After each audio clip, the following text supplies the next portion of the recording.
أجمع الدعاء ما ورد في الكتاب والسنة، دعوتان من أجمع من جوامع الكلم في الكتاب والسنة. الدعوة الأولى: ربنا آتنا في الدنيا حسنة وفي الآخرة حسنة وقنا عذاب النار.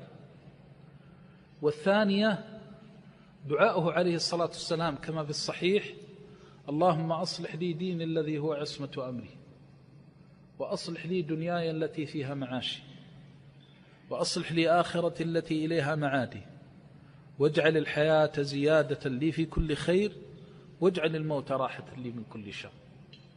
ما أعطي عبد هذه الدعوات إلا كان أسعد الناس. اللهم أصلح لي ديني الذي هو عصمة أمري، لأنه إذا صلح لك دينك فقد أفلحت وأنجحت.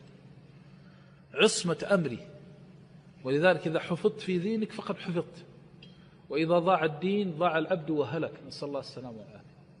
وأصلح لي دنياي التي فيها معاشي، ففوضت إلى الله أن يصلح أمر الدنيا فيكفيك همها وغمها، وأصلح لي آخرتي التي إليها معادي.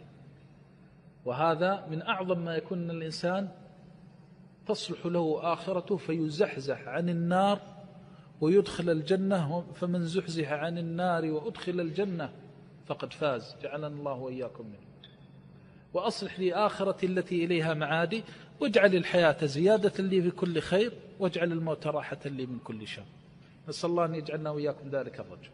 هذه من أجمع الدعوات الثابتة عن النبي صلى الله عليه وسلم.